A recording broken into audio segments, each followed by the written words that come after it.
Buenas noches a todos, bienvenidos a la sesión número 53 de la Logia Blavatsky en el estudio del libro La vida de Cristo desde el nacimiento hasta la ascensión. Hoy comenzamos el capítulo 8, dar alimento espiritual.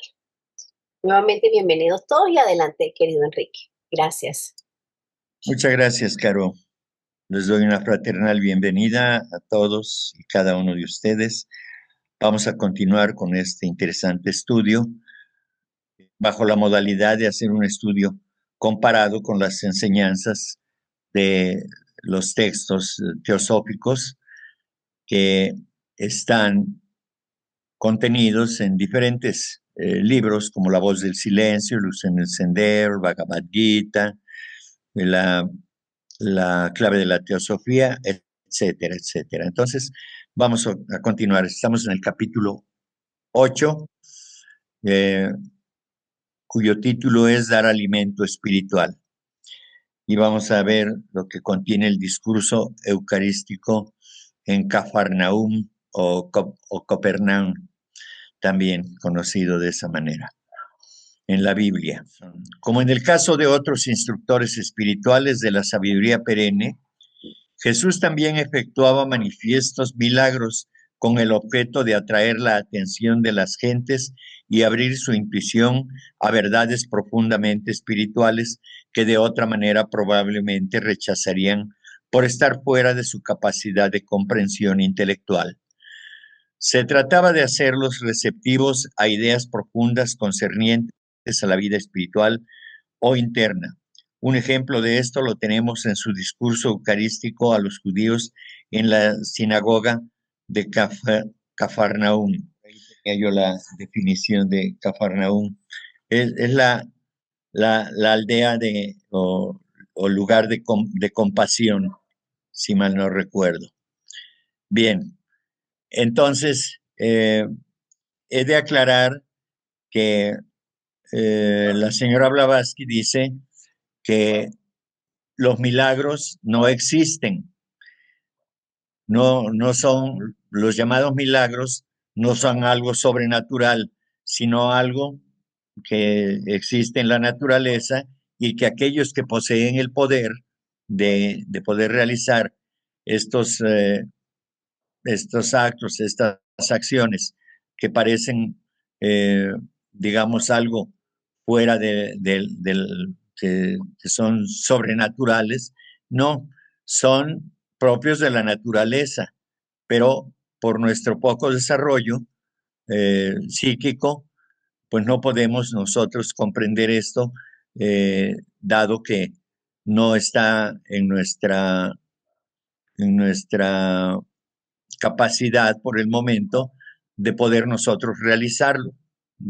Es decir, como por ejemplo la multiplicación de los panes o de los peces y demás, ¿no? Eso los grandes seres, los que tienen a su servicio a las legiones de elementales, pueden hacer, pueden hacer cualquier cosa, solamente ordenan a, a los elementales que se produzca tal o cual evento y se puede realizar sin mayor problema. Pero quise aclarar esto para porque normalmente en teosofía no se habla de milagros, pero el señor Hodgson lo escribe de esa manera, ¿no? Entonces, hecha la aclaración, continuamos. En Juan 6:47 dice, en verdad os digo, el que cree tiene vida eterna.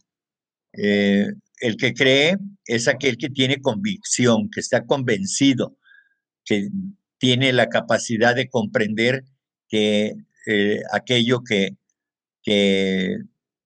se pretende señalar como algo que existe, entonces se requiere de esa convicción, estar seguro de que eso existe. Desde luego que no cualquier persona puede tener esa convicción, diremos convicción espiritual. Luego dice, yo soy el pan de la vida.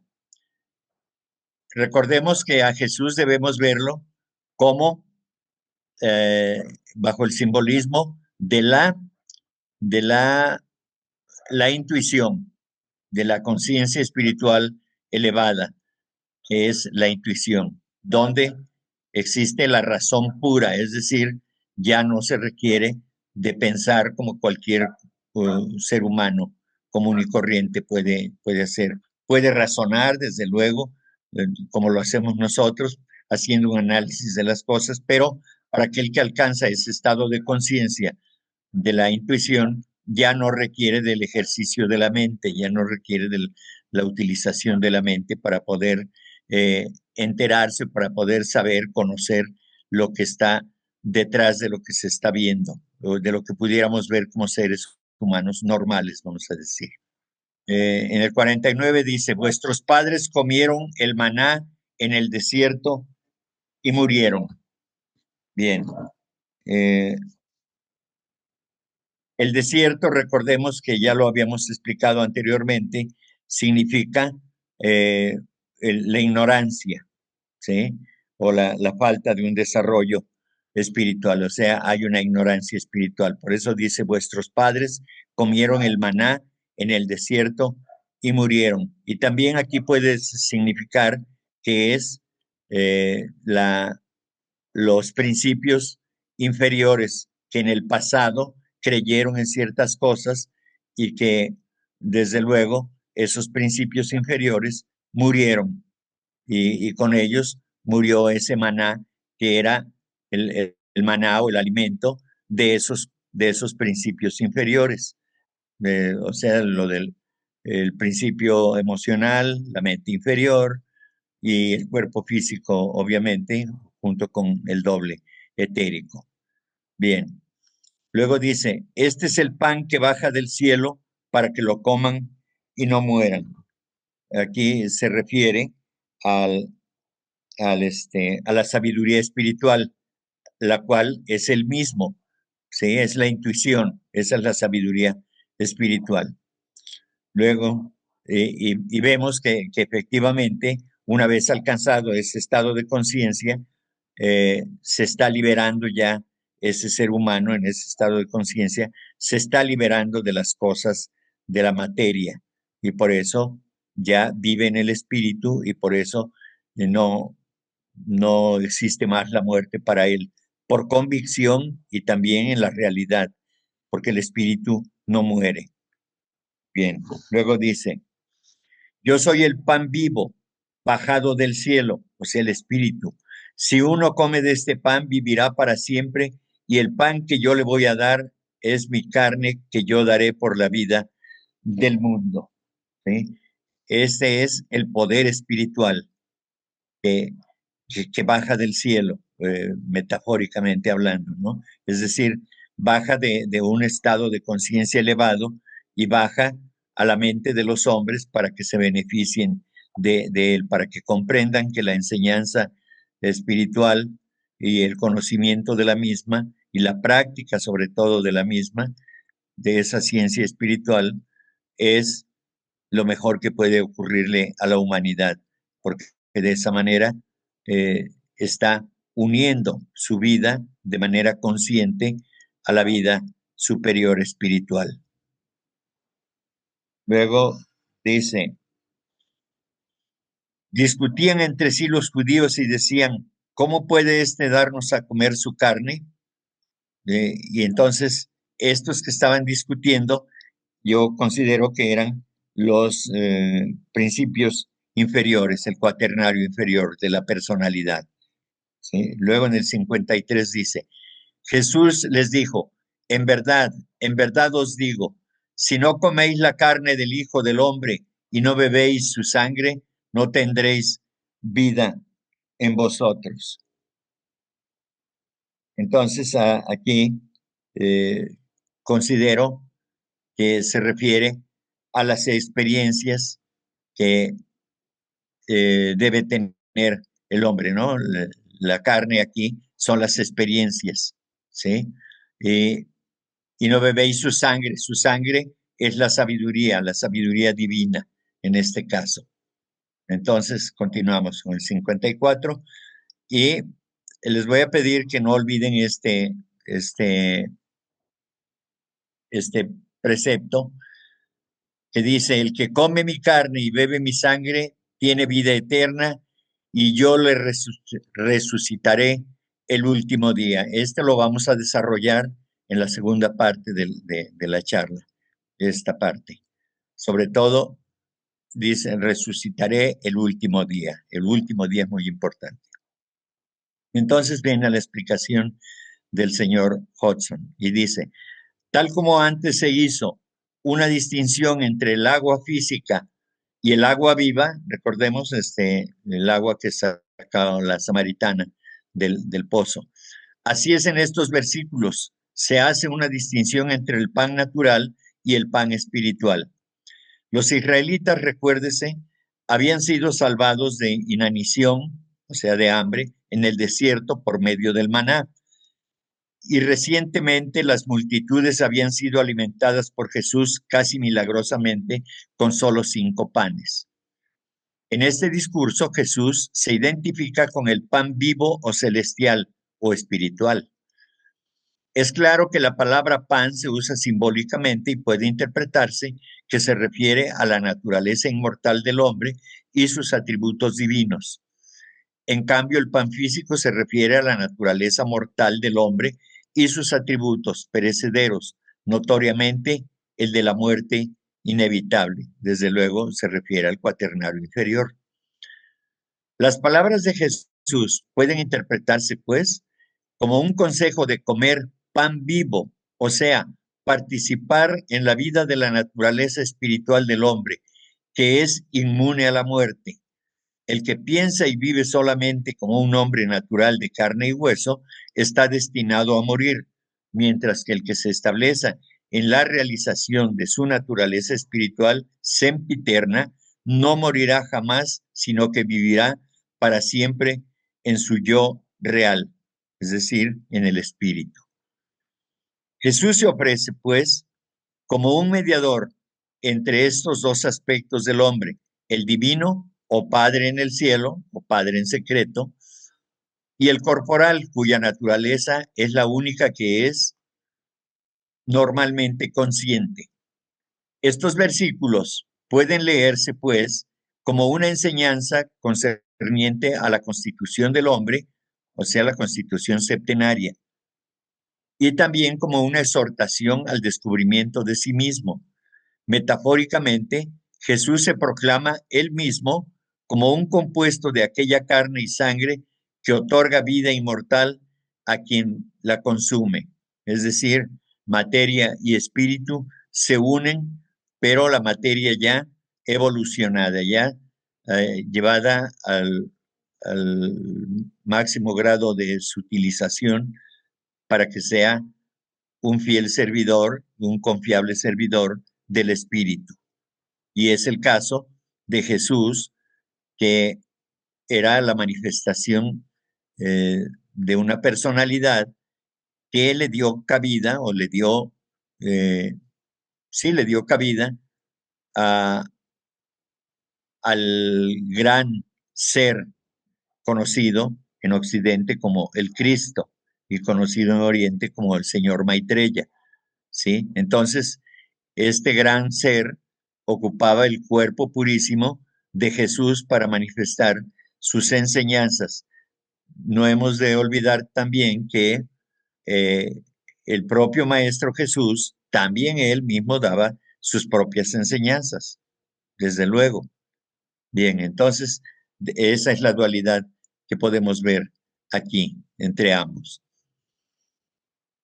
Entonces, estas enseñanzas constituyen ese alimento espiritual que los discípulos, como veremos más adelante, que es a quienes se estaba dirigiendo este mensaje, ellos tenían que interpretar debidamente estos mensajes, pero solamente aquellos que ya eran discípulos o aspirantes al discipulado, ya avanzados, para que pudieran comprender estas enseñanzas. Bien, en Juan 6:60 dice, muchos de sus discípulos al oírle dijeron, es duro este lenguaje, ¿quién puede escucharlo? Entonces, cuando dicen ¿quién puede escucharlo? Quiere decir, ¿quién puede cumplirlo? Es decir, ¿quién puede entenderlo y llevar a la práctica el lenguaje que estaba determinando? Porque para algunos era una enseñanza muy elevada, desde luego. Y entonces, eh, quizá ellos no podían practicarlo, los que estaban comentando. Estos discípulos quizá eran discípulos de bajo grado todavía, de primera iniciación, por ejemplo, o aspirantes al discipulado. Entonces, ellos comprendían que eso era muy duro.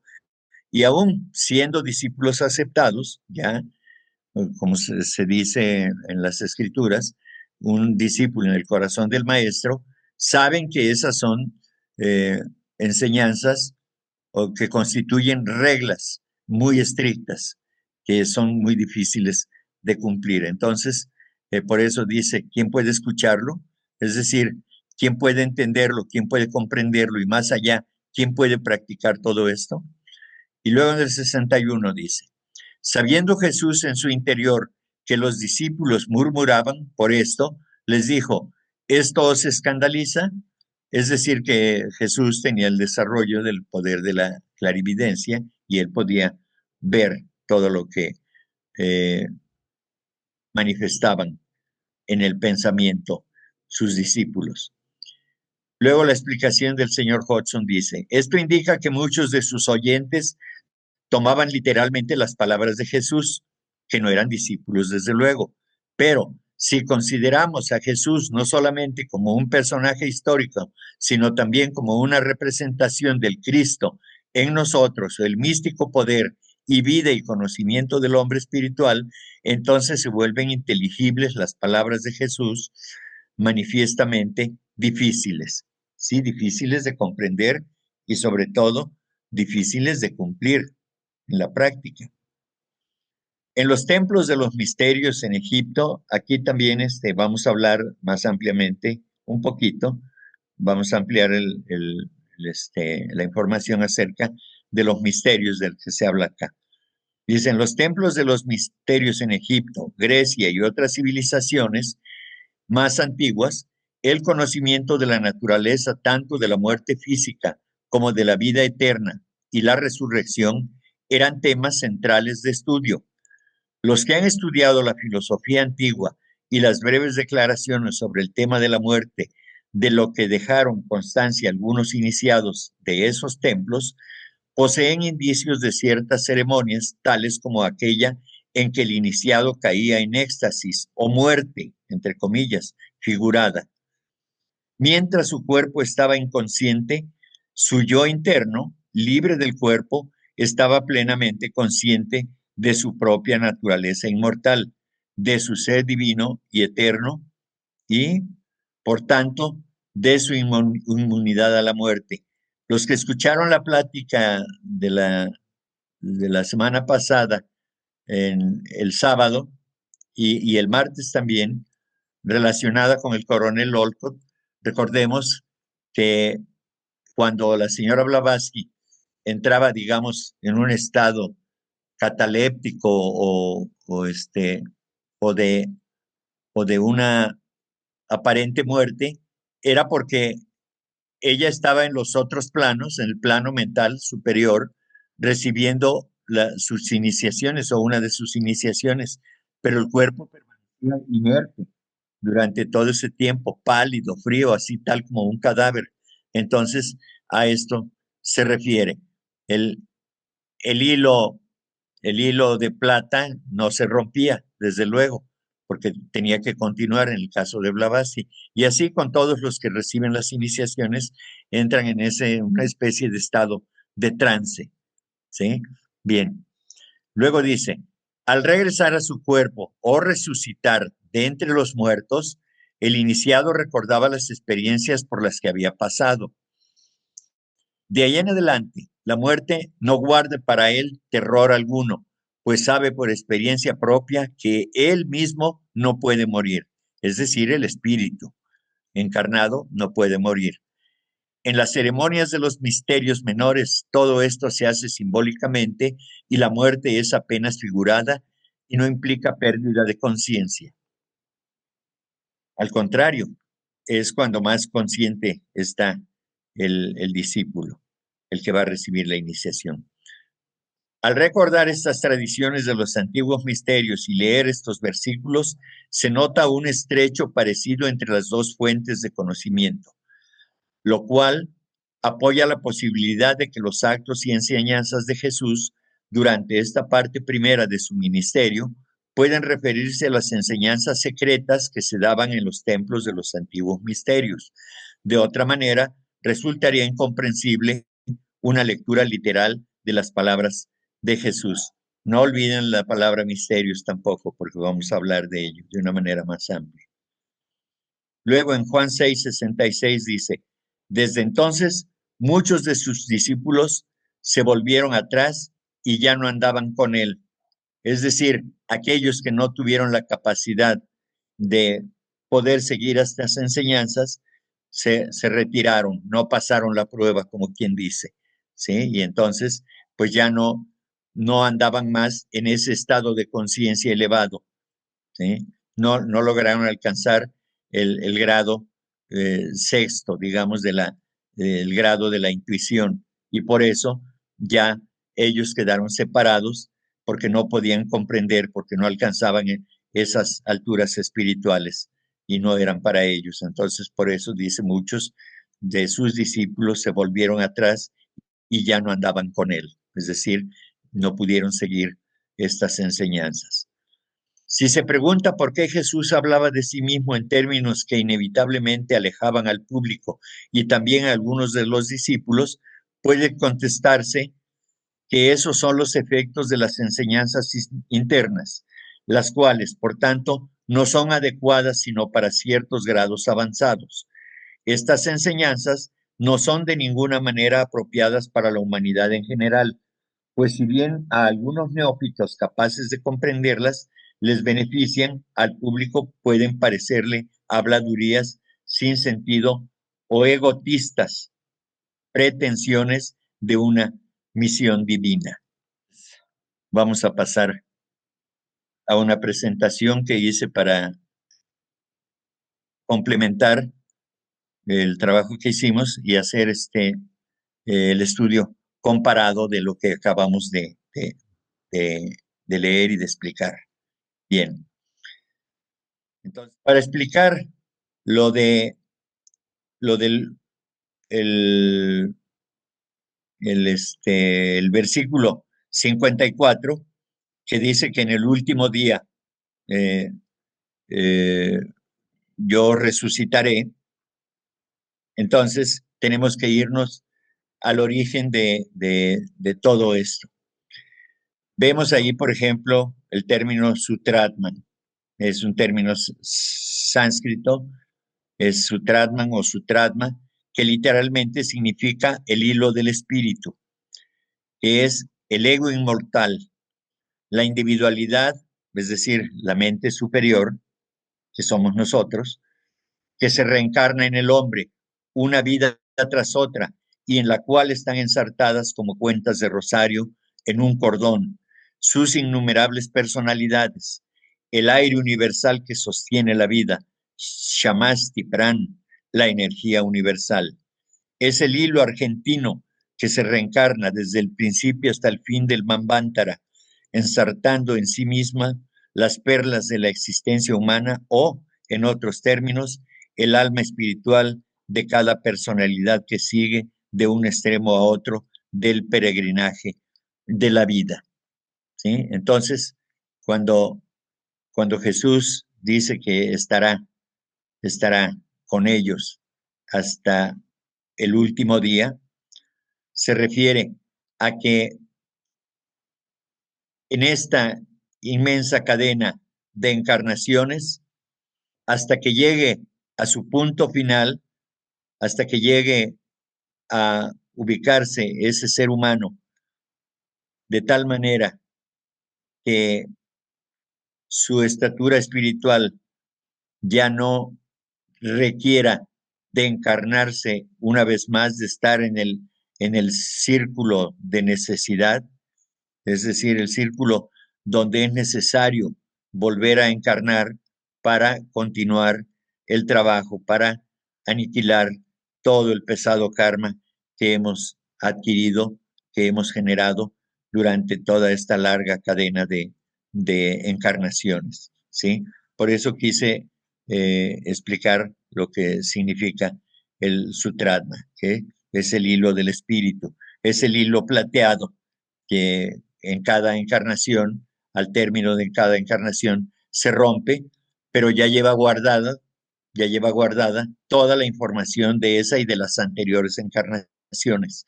Entonces, a eso se refiere, ¿sí? Aquí tenemos para los que no tienen este conocimiento del término Manvantara, el Manvantara es un periodo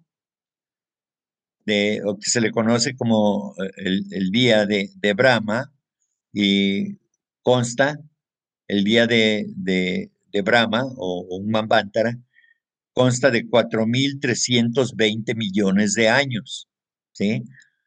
Y su noche también tiene la misma cantidad de años terrestres, digamos, otros 4.320 millones, lo cual suma 8.640 millones de años de ese larguísimo periodo, ¿sí? Entonces, es en este Manvantara al que se refiere precisamente Jesús cuando dice, en el último día yo os resucitaré, ¿verdad? Entonces, esto es muy importante. ¿Cuántos millones de años llevamos? No lo sabemos, pero en esta cuarta ronda en la que estamos ubicados, llevamos 18 millones de años de estar presentes en la Tierra, no con la forma que tenemos, la forma humana que tenemos actualmente, pero el hombre en sí mismo, como ser que evoluciona, o sea, la mente que evoluciona, la mente superior o humana superior, es precisamente que estamos transitando en este tiempo, en este Manvantara, ¿sí? Actualmente estamos en la quinta raza, raíz, y en la quinta subraza de esa misma quinta raza. Y todavía nos faltan dos razas raíz con sus respectivas 7 subrazas hasta completar una cuarta ronda. Luego viene la quinta, la sexta y la séptima ronda de este periodo larguísimo. Bien. Vamos a explicar lo relacionado también con el recorrido que hace durante este periodo el alma humana, es decir, el alma que se reencarna o la mente superior. Gran día, término equivalente a Manvantara, Kalpa o una de Brahma. El significado de la expresión gran día, sé con nosotros, no es tan fácilmente revelado a un público no familiarizado con las místicas enseñanzas del ocultismo, o mejor dicho, del budismo o sabiduría esotérica. Es una expresión peculiar del budismo y es tan vaga y confusa para el profano como la de los egipcios, que la denominaron el día ven a nosotros, que es idéntica a la primera, si bien la palabra sé, o sea, sé con nosotros, en este sentido, pudiera aún mejor sustituirse con una de estas dos, permanece, o sea, permanece con nosotros o queda con nosotros, puesto que se refiere a aquel largo periodo de reposo conocido con el nombre de paranirvana. ¿Eh? Es un reposo para el, el ser que ha logrado trascender el karma y trascender todo el aspecto de la materia. No es el pralaya. Luego dice, mediante el proceso de la reencarnación, que es lo que tiene que ver el recorrido de todo esto, donde tiene que ver el alma espíritu o el hilo espíritu, mediante el proceso de la reencarnación, la entidad individual e imperecedera, es decir, el yo superior o la mente superior, que es la que reencarna, que somos nosotros, la triada superior, Atma, Buddhi, Manas, transmigra de un cuerpo a otro, nada más que Buddhi y Atma no son conscientes en estos planos. Se reviste de nuevas y sucesivas formas o personalidades transitorias, recorriendo así en el curso de su evolución, una tras otra, todas las fases de la existencia condicionada en los diversos reinos de la naturaleza, es decir, reinos elementales, reino mineral, reino vegetal, reino animal y reino humano, hasta ahorita. Después viene el reino superhumano o suprahumano, con el objeto de ir atesorando las experiencias relacionadas con las condiciones de vida inherentes a ellas. Como atesora el estudiante diversos conocimientos y experiencias en cada uno de los cursos de su vida universitaria, hasta que, una vez terminado el ciclo de renacimientos, agotadas todas las experiencias y adquirida la plena perfección del ser, el espíritu individual, libre por completo de todas las trabas de la materia, alcanza la liberación y vuelve a su punto de origen, abismándose de nuevo en el seno del espíritu universal, como gota de agua en el inmenso océano. La filosofía esotérica afirma, pues, la existencia de un principio imperecedero e individualizado que habita y anima el cuerpo del hombre y que a la muerte de este cuerpo pasa a encarnarse en otro cuerpo después de un intervalo más o menos largo de vida subjetiva en otros planos. De este modo, las vidas corporales sucesivas se enlazan como otras tantas perlas en un hilo, siendo este el principio siempre viviente y las perlas las numerosas y diversas existencias o vidas humanas en la tierra. Es decir, esto último es el hilo, el sutratma, el alma hilo, que se conoce también así al sutratma, es desde luego algo subjetivo.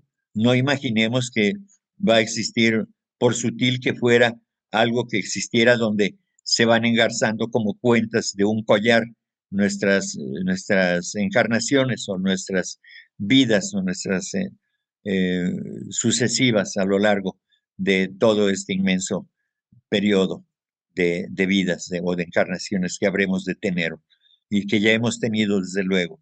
Entonces, de eso se trata. Tenemos que, digamos, verlo desde un punto de vista totalmente espiritual, no algo físico que podamos imaginar que hay un hilo, digamos, luminoso en el cual se ensarta ahí una perlita luminosa también. No, esto solamente es en sentido poético y figurado, desde luego, ¿sí?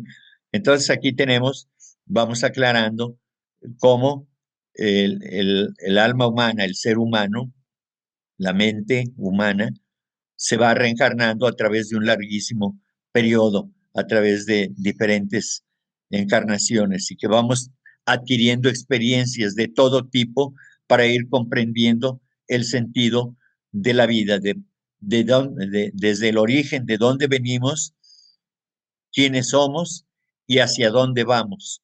Esa es la tarea. Eso es en lo que estamos ahora.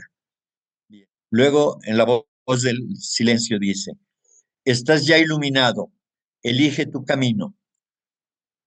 Una vez más, Aryasanga expone su idea predominante e insiste ante sus prosélitos para que sigan el sendero de la compasión.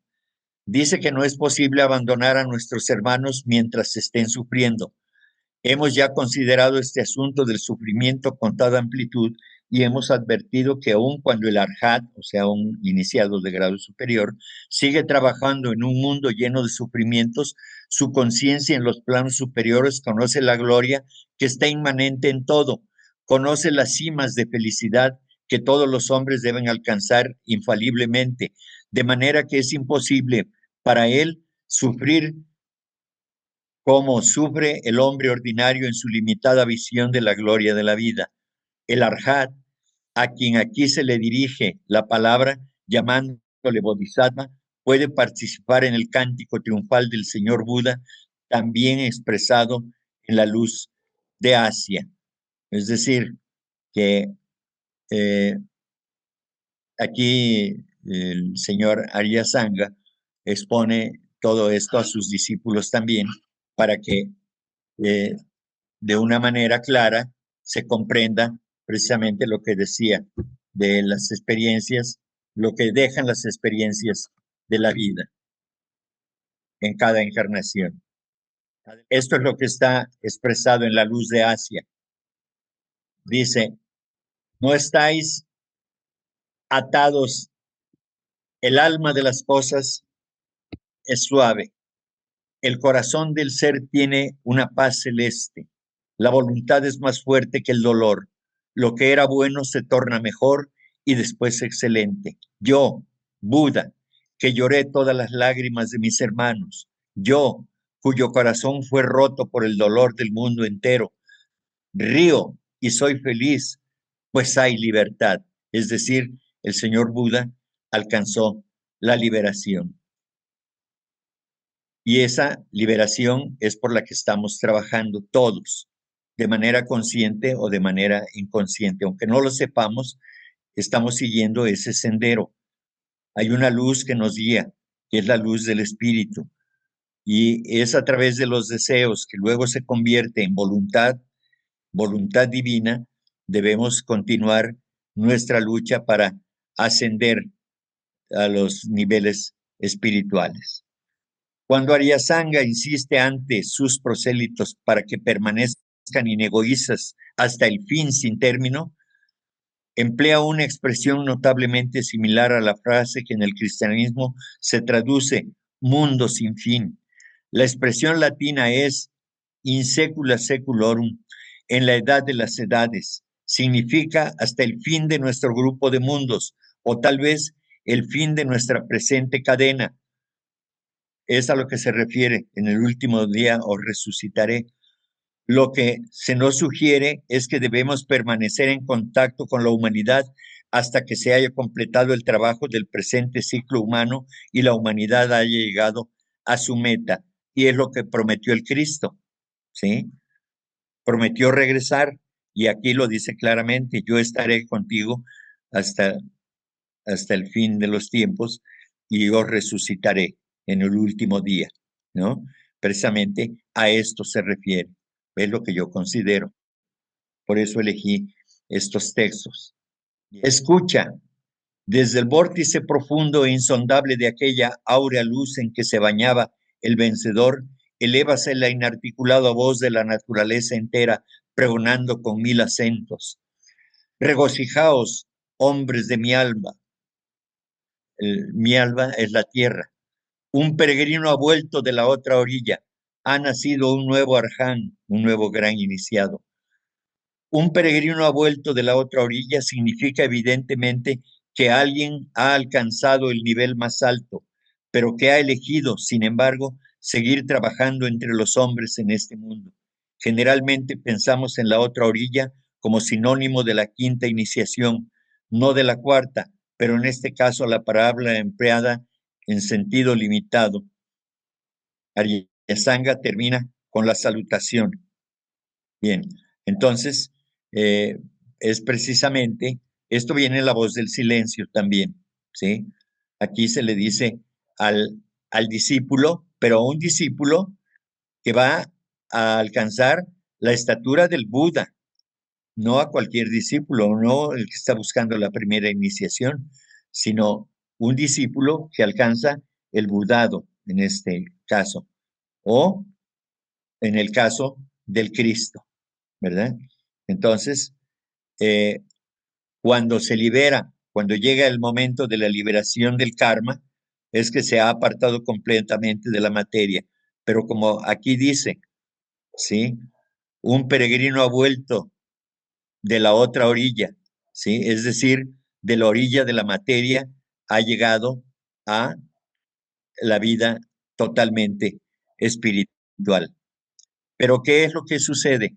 Cuando llega ahí, un ser humano que ha alcanzado esa estatura espiritual, ese estado de conciencia tan elevadísimo, se le presentan 7 senderos.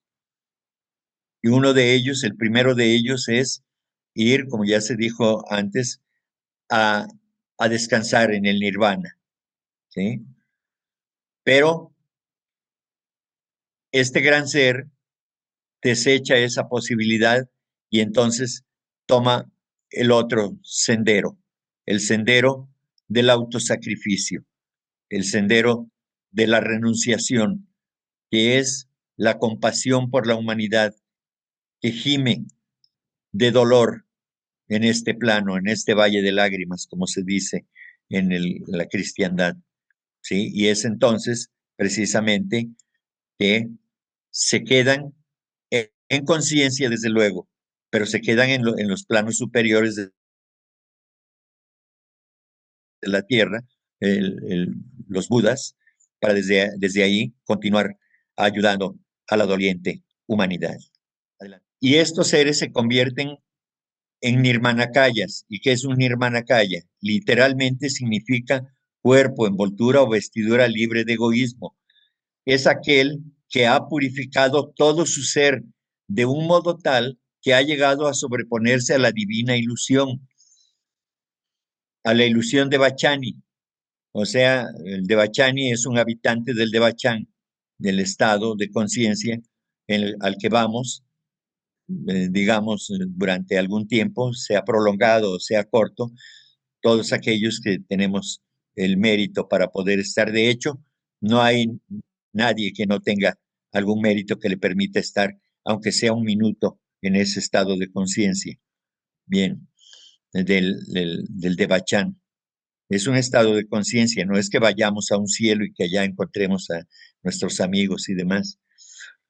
Tal adepto permanece en el plano astral, que es invisible, relacionado con nuestra tierra, y desde entonces obra y vive en posesión de todos sus principios, a excepción del Kamarupa y del cuerpo físico, es decir, todos los principios superiores, es decir, el principio mental, el principio espiritual y el principio divino, es decir, Atma, Buddhi y Manas.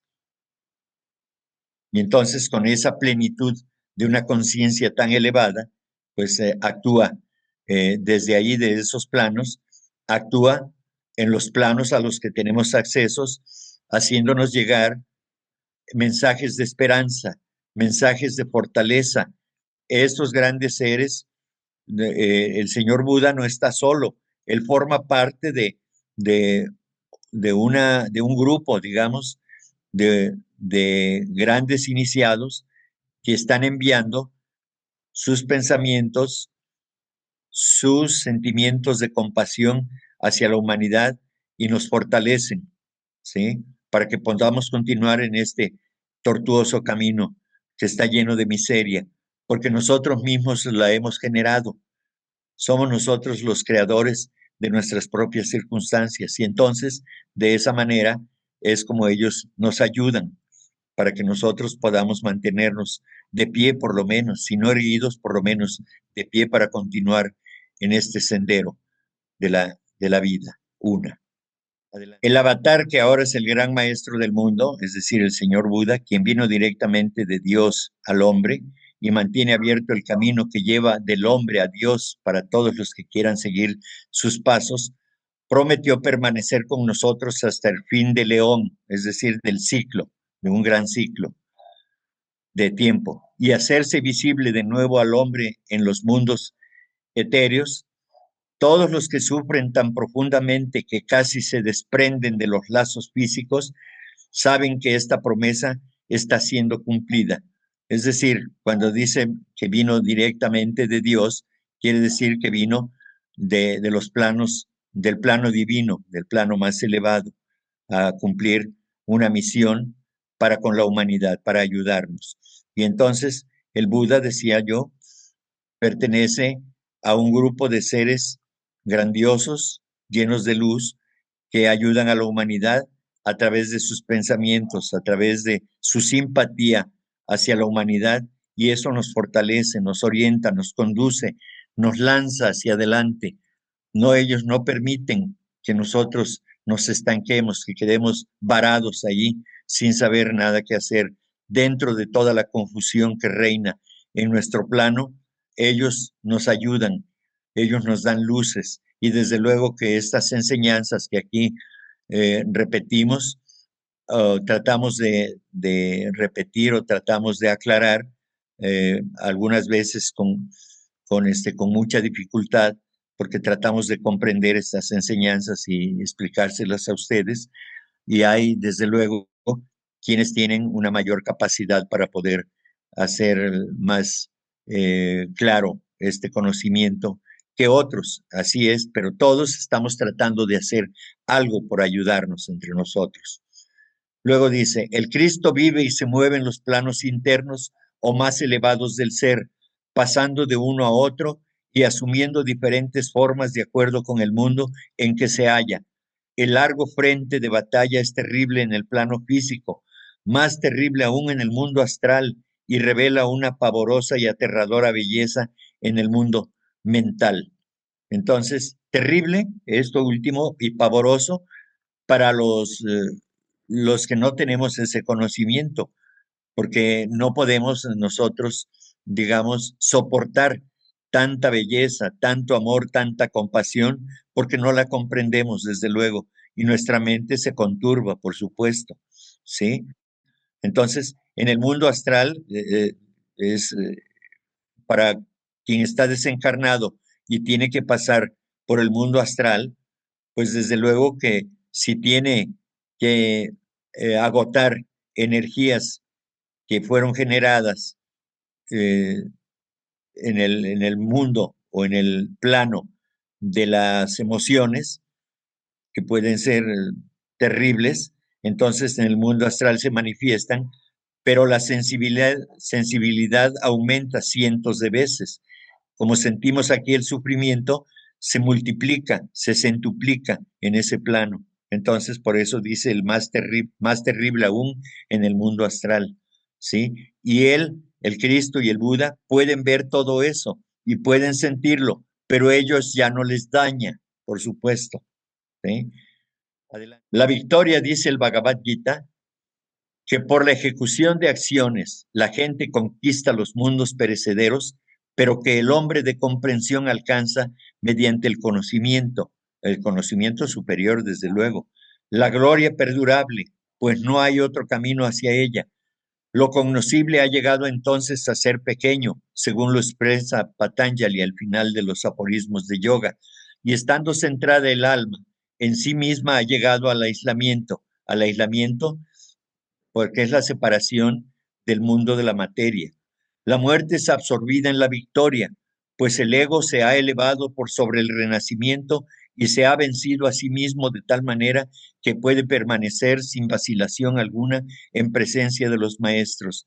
Ya puede estar a la orden ante todos ellos, los grandes seres de todos los tiempos, quienes lo consideran como alguien cercano y ya no como si estuviera en remoto país. Desde luego, los discípulos que alcanzan ese estado glorioso de conocer cara a cara a su maestro, pues viven ya en en una gloria, en un estado de paz eh, incomprensible para nosotros, ¿no? Se dice inefable, que es incomprensible, es inalcanzable para nuestras pequeñas mentes, pero eso es, podemos decir, algo grandioso que por el momento no lo podemos percibir, no lo podemos alcanzar. Sin embargo, a través de la literatura, aunque sea poéticamente, podemos nosotros pronunciarlo, porque ni muy lejanamente podemos percibir lo que es. Ya he dicho en otras ocasiones que hay ocasiones en que despertamos, no sé a cuántos les haya ocurrido, a mí me ha ocurrido 2 o 3 veces en la vida que despierto y estoy pleno de felicidad. No existe ningún pensamiento que conturbe mi paz. Me siento totalmente libre de cualquier emoción que me haga sentir infeliz o inquieto. Y son quizá unas pocas horas las que dura ese estado y después pues vuelve uno a esta realidad. Se dice que es quizá porque estuvimos en esa noche, verdaderamente pudimos, nuestro espíritu pudo conocer lo grandioso de esa paz de la que les hablo, pero que se transmite a la personalidad en este plano y entonces podemos disfrutar de esos momentos verdaderamente llenos de paz espiritual. ¿Sí? Entonces, ya estando en ese estado, pues pueden estar bajo el aura de un maestro de sabiduría y viven en una comprensión total de esa paz, que es la paz del maestro, de ese gran ser. Por eso se dice que es una victoria para, para el ser humano, es la gran victoria. Y esto viene en Luz en el Sendero, desde luego es un texto de Luz en el Sendero.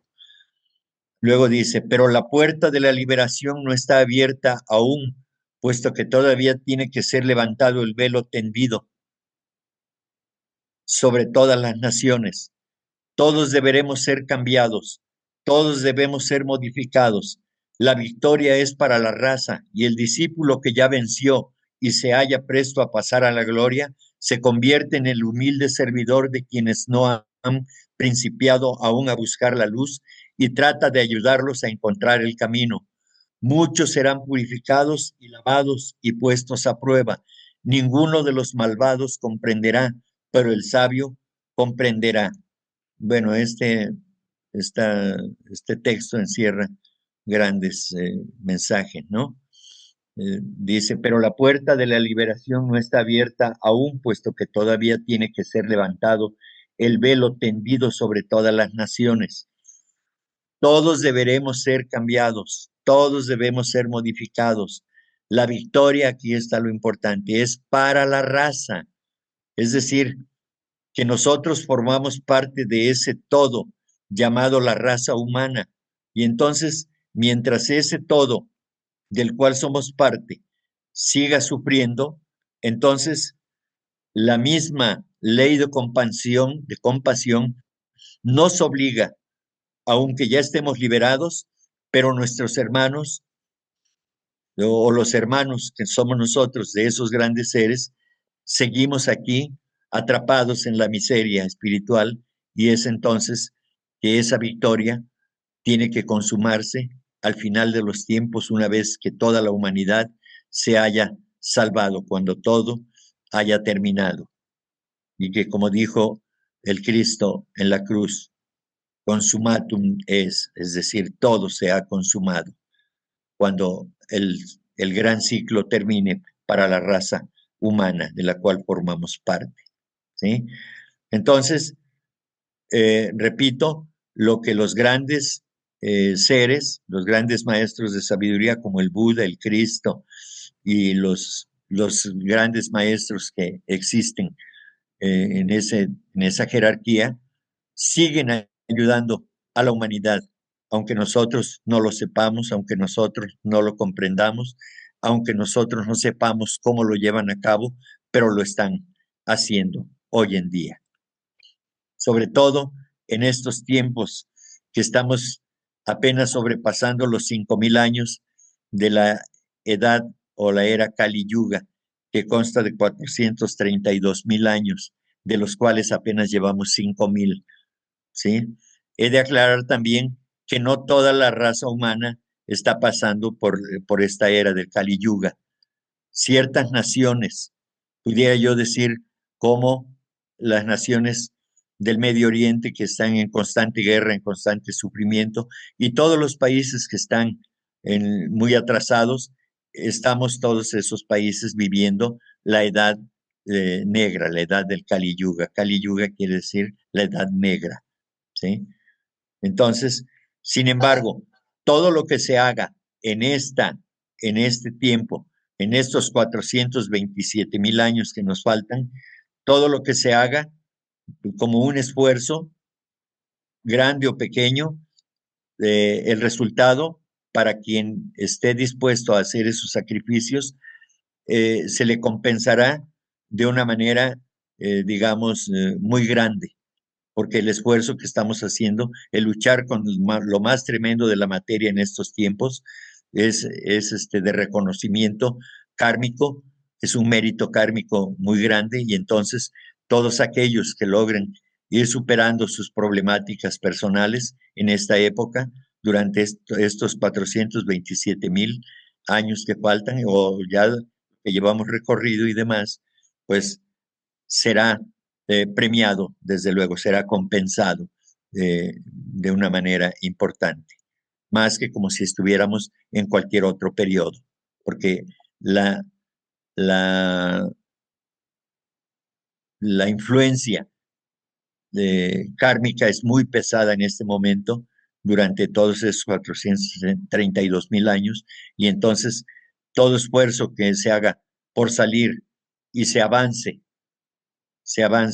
hacia la espiritualidad será compensado muy grandemente, desde luego. Esta comprensión es un don del discípulo que siempre habrá de ser usado en servicio de los muchos rezagados en la gran peregrinación. Ahora se le pone a duras pruebas. Su fortaleza debe comprobarse hasta el límite. Se encuentra todavía sobre el campo de batalla de la raza, urgiendo a los hombres a que pasen más allá de él y se encaminen hacia la gloria. Y él mismo deberá atenerse a aquello que no tiene sustancia, a escuchar al silencio y a contemplar lo invisible. Ya no mira la vista, o sea, la vista física, ya no escucha el canto de la vida, empero, arrobado en el éxtasis de la invisible visión y de la insonora voz, camina por la tierra, no reconocido por los hombres como uno que ha vencido, que es ya victorioso. Pues sí, como estamos en la ignorancia, no podemos reconocer a estos grandes seres como alguien que venció a la materia, esa terrible tarea que tenemos enfrente de nosotros día a día. Y por eso no hay respeto ni hay reconocimiento a estos grandes seres.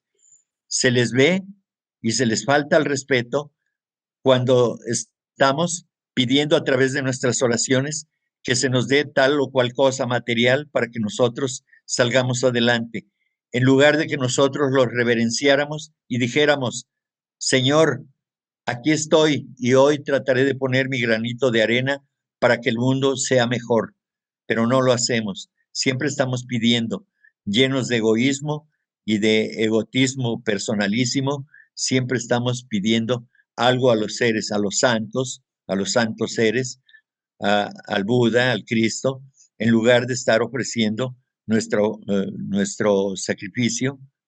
Bueno, ya cometí un pleonasmo ahí. Eh, esa ofrenda que debemos hacer nosotros, lo debemos hacer con todo nuestro corazón. Desde luego, también en la medida de nuestras posibilidades, porque a nadie se le puede exigir más de lo que puede dar definitivamente. Ahora, la palabra de los misterios, de los que habíamos hablado. En griego, teletai, consumaciones de iniciación o misterios, eran unas ceremonias que generalmente se mantenían ocultas a los profanos y a las personas no iniciadas, y durante las cuales se enseñaban por medio de representaciones dramáticas y otros métodos el origen de las cosas, la naturaleza del espíritu humano, las relaciones de éste con el cuerpo y el método de su purificación y reposición a una vida superior, la ciencia física, la medicina, las leyes de la música, la adivinación se enseñaban todas ellas de la misma manera, pero solamente para aquellos que ya tuvieran eh, ciertas condiciones de elevación espiritual, porque estos misterios o estas enseñanzas sagradas no se dan a cualquiera, porque se les puede dañar o generalmente resultarán dañinas para aquellos que conozcan secretos que solamente están reservados para aquellos que pueden hacer buen uso para beneficiar a los más. A eso se refiere. Y yo elegí, los misterios de Baco, por ejemplo, los eleusinos, que son los más conocidos, pero los misterios órficos tienen algo especial que se ajusta a lo que estamos viendo. El sistema de Orfeo se caracteriza por su purísima moralidad y severo ascetismo. La teología que enseñaba Orfeo es, por otra parte, puramente inda. Para él, la esencia divina es inseparable de todo cuanto es en el universo infinito, puesto que todas las formas están ocultas en ella desde toda la eternidad. En determinados periodos, estas formas son manifestadas emanando de la esencia divina o se manifiestan ellas mismas. Así, gracias a esta ley de emanación o evolución, Todas las cosas participan de dicha esencia y son partes y miembros impregnados de la naturaleza divina, que es omnipresente. Habiendo procedido de ella todas las cosas, a ella deben necesariamente volver y por lo tanto son menester innumerables transmigraciones o reencarnaciones y purificaciones antes de llegar la consumación final, o sea, el gran día sé con nosotros. ¿Sí? A eso se refiere. Por eso les dije que pusiéramos atención en lo que se refería a los misterios y por eso elegí los misterios órficos, porque tienen una explicación que está relacionada justamente con lo que estamos mostrando aquí. Dice, también tú, lector, esto es de los Yoga Sutras de Patanjali, esto es el último párrafo, y por eso dice, también tú, lector, y yo le puse allí, estudiante, que has seguido el pensamiento del sabio filósofo, acoge su consejo y advertencia. El sendero es para ti, o sea, para nosotros. En ti espera revelarse el hombre espiritual, en la inmortalidad iniciarte, colocándote entre los hijos de la luz. Resuélvete, pues, ya que tienes delante la verdad, ya que a tus oídos ha venido el sagrado mensaje. El mensaje presta atención. Aprende que solo por su medio alcanzarás la vida. Abandona las sombras de tu yo. Entra en la luz y escucha la resonante bienvenida que te aguarda. ¿Sí? Las sombras de tu yo es el yo personal, de la personalidad, de los principios inferiores que nos atan a la materia. Entonces, este es el mensaje final de los Yoga Sutras de Patanjali. Desde luego, los que están comentados por el señor Johnson. Para finalizar, el poema de Amado Nervo, que se llama En paz, que a mí me parece que es un resumen de toda la vida del ser humano hasta que alcanza la liberación. Por eso dice, muy cerca de mi ocaso, yo te bendigo, vida, porque nunca me diste ni esperanza fallida, ni trabajos injustos, ni pena inmerecida, porque veo al final de mi rudo camino que yo fui el arquitecto de mi propio destino, que si extraje las mieles o la hiel de las cosas, fue porque en ellas puse hiel o mieles sabrosas. Cuando planté rosales, coseché siempre rosas. Cierto, a mis lozanías va a seguir el invierno, mas tú no me dijiste que mayo fuese eterno. Hallé sin duda largas las noches de mis penas, mas no me prometiste tan solo noches buenas, y en cambio tuve algunas santamente serenas. Amé, fui amado, el sol acarició mi paz. Vida, nada me debes. Vida, estamos en paz. Entonces, yo aquí veo la reencarnación, el karma y la liberación del mismo. Recordemos que Amado Nervo fue uno de los integrantes del modernismo y que fue la época en que Blavatsky dio a conocer la doctrina secreta y todos sus textos, y ellos se inspiraron también en su poesía, como digamos, ya lo he repetido, Leopoldo Lugones, Martí, Rubén Darío y el propio Amado Nervo. Hay muchas poesías de ellos que tienen el tinte espiritual, el cual, digamos, bebieron de la fuente de lo que Blavatsky escribió y que dejó a la posteridad. Entonces, yo veo así este poema, está desde luego la declaración de la liberación, porque dice, vida, nada me debes, es decir, ya ha concluido todas las experiencias. Vida, estamos en paz, es decir, ya me liberé del karma, ya no requiero volver a encarnar, estoy libre completamente. Y eso es lo que les traje en el estudio comparado respecto de las enseñanzas de Jesús en esta sesión del alimento, del dar alimento espiritual. Así que muchas gracias y Cuando se menciona que la carne y sangre de Cristo, bueno, pues que según que se lo adjudicó el mismo Cristo para, bueno, para cierto simbolismo, pero ya no lo alcancé a oír y siempre he estado con esa duda. No sé si me pudieras, pues nada más, comentar lo que se comentó respecto a esto de lo que simboliza la carne y sangre de Cristo. sí, Y el señor Hodgson habla de de la, este, de la interrelación entre la materia, de lo material, que es el cuerpo físico, y la sangre, que representa aquí la vida o el espíritu, ¿sí? Entonces, a eso se refiere, fundamentalmente es el simbolismo de ello. Y también yo dije que yo lo relacionaba también con la personalidad, que es la que está en contacto con la materia, ¿sí?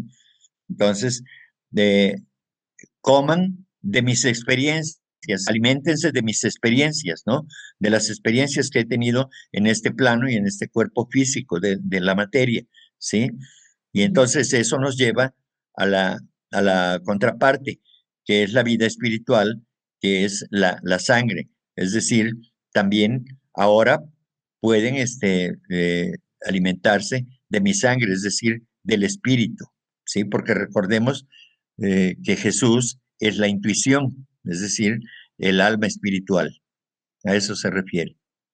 Ah, ok, perfecto. Pues también te quería consultar respecto a lo que dice el Señor Cristo de que estará hasta el fin de los tiempos y prometió regresar. Bueno, yo entiendo de que pues ese Cristo es nuestro yo superior y que hasta el fin de los tiempos siempre ese yo divino siempre estará en nosotros. Obviamente, pues en la teología lo ven literalmente como el Cristo histórico que va a venir en cuerpo físico y bueno, pero yo lo veo como que el fin de los tiempos, bueno, hasta que termine el Mamantara, y yo creo que después del Mamantara, pues ese Cristo, ese Atman siempre va a estar dentro de nosotros, o sea, pasemos a 20.000 Mamantaras, ese Atman siempre va a ser parte de nosotros. Bueno, es así como yo lo entiendo, y él prometió regresar, pues yo imagino de que eso va a estar permanente, es permanente la divinidad Sí, entre nosotros, es permanente, no sé si estoy en lo correcto. no, pues yo creo que no, porque ya hay discordia ahí, porque ahí sí está hablando el Cristo histórico, ¿sí? Ajá, Porque, porque Atma no, nunca se separa de nosotros, o sea, exacto, siempre está con nosotros, no puede ir y regresar, porque claro, si se aleja, pues ya entonces ya dejamos de existir, ya exacto. la mónada nos abandona y entonces ya no. Entonces es más bien lo relacionado con el Cristo histórico, la conciencia espiritual, vaya, ese, ese Jesús, Jesús eh, habrá de volver y se hará presente cuando dice hasta el fin de los tiempos, se hará presente, esa intuición se hará presente justamente en toda la humanidad, Ajá, ¿sí? entonces en este caso, ese Cristo representaría nuestro Budi, ¿no? Bueno, la parte más pura, ¿no? Sí, Ah, sí, ya desarrollado, ¿sí? ah, ok, perfecto. Y otra consultita, también mencionabas que el adepto permanece en el plano astral. Eso lo estamos viendo en la presentación que pusiste.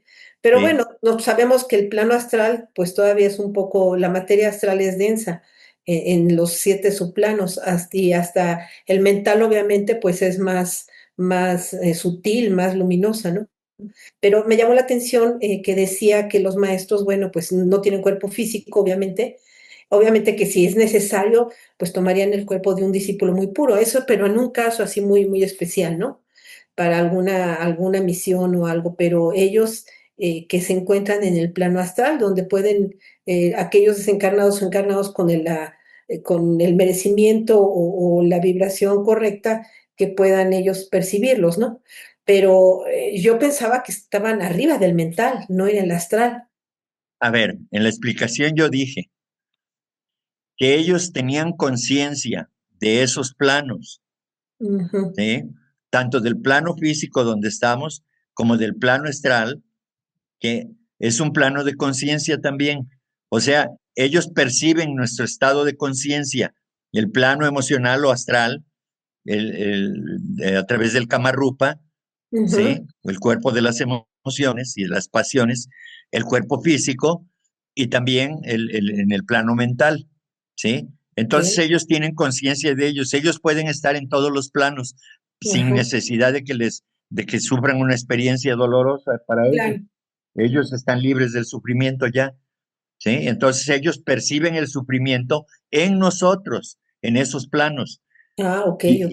¿sí? Y ellos pueden ubicarse en el plano astral para poder compartir las experiencias que la humanidad tiene en ese plano, ¿sí? No es que ellos vivan ahí, ellos Claro, tienen claro. conciencia de ello. Exacto. Eh, Eso. Enrique, en tu exposición ampliatoria mencionaste a los misterios y diste como ejemplo a los misterios griegos. ¿En todas las civilizaciones hubieron estos misterios y se enseñaba lo mismo en todas las civilizaciones o fue diferente cada civilización?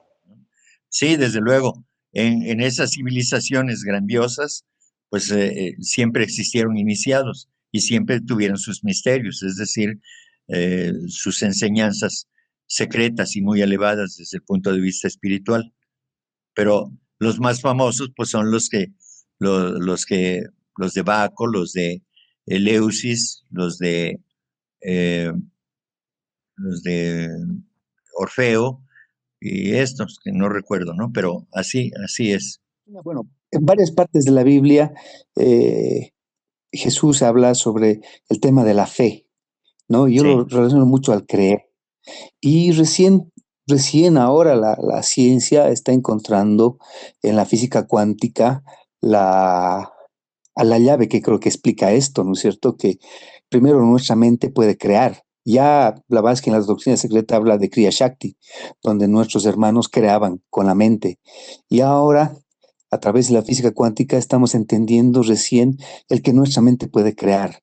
Yo creo que esto tiene mucho que ver con la fe y con el creer. Cuando realmente estamos convencidos de algo, eh, todavía no hacemos aparecer las cosas o precipitar las cosas, pero podemos dar el entorno para que esas cosas sucedan. Por eso es importante cuidar la mente, no meterle basura y bueno, pues trabajarla. Es una herramienta que nos trae muchos problemas, pero también es una gran solución para la evolución de nosotros como humanidad, ¿no? En primer lugar. El segundo tema, quería también acotar algo que me llamó la atención y yo lo pensé ya hace un tiempo atrás. Me explicabas que el señor Buda, eh, cuando partió, dijo voy a volver, ¿no? Sin embargo, sabemos que él vuelve todos los años en el primer plenilunio de Tauro, en esa ceremonia que se llama Wesak, donde el aura de él pues envuelve toda la tierra. Imagínense el tamaño de esa obra en color rosado y él viene, yo pienso que no viene a vernos, simplemente viene a ayudarnos, ¿no? Esas almas que son tan grandes, eh, pienso que han llegado a entender tan bien el amor y compasión que vuelven, ¿no? Y tú lo explicaste también con otras almas que seguramente nos ayudan, que son los nirmanakayas, ¿no? Que ya pueden ir a otros planos, pero que han decidido quedarse a ayudarnos a nosotros, ¿no? Eso es un tema importantísimo. Entonces yo me ponía a pensar, ¿y Jesús qué dijo? Y Jesús vuelve igual que el Buda, y ahí hay un detalle importante cuando Jesús les dice, bueno, yo tengo que sacrificarme por la humanidad. Los apóstoles le dicen, pero Señor, ¿quién va a estar con nosotros si tú te vas a ir? Y Jesús no dice, y eso es importante, creo, no dice, bueno, les voy a dejar a Pedro y el Pedro va a fundar una iglesia y detrás de la iglesia les voy a dejar una religión y todos tienen que unir en esa religión. No dice eso Pedro, no dice eso Jesús, perdón, pero él dice, les voy a dejar el Espíritu Santo y el Espíritu Santo va a estar para todos, no va a estar solamente para los apóstoles, para todos, ¿no? Creo que eso es algo importante de meditar, de pensar un poquito, de darle vuelta, porque creo que hay bastantes cosas que cortar todavía respecto de eso, ¿no? Puedo estar equivocado, pero tengo esa idea, ¿no? Y quisiera saber qué opinan o qué opinas, Enrique. Gracias. Sí, bueno, de acuerdo contigo con relación a la fe. Es decir, aquel que cree está convencido de algo, ¿sí? Y en este caso, como estamos hablando de de la enseñanza espiritual, es decir, aquel que cree, aquel que tiene fe, no tiene fe en las cosas externas, tiene fe, está convencido de lo que es una vez que alcanza un nivel determinado y entonces ya cree en sí mismo, es decir, en el Dios que es el individuo, ¿sí? Y entonces por eso puede obrar maravillas, como tú decías, puede crear a través de de la mente iluminada, por supuesto, ¿sí? Y entonces se vuelve un Cristo, verdaderamente, se vuelve la manifestación de la sabiduría divina en ese momento, de la sabiduría espiritual, una vez alcanzado, una vez alcanzada la conciencia búdica, en este caso el sexto principio en el hombre, ¿no?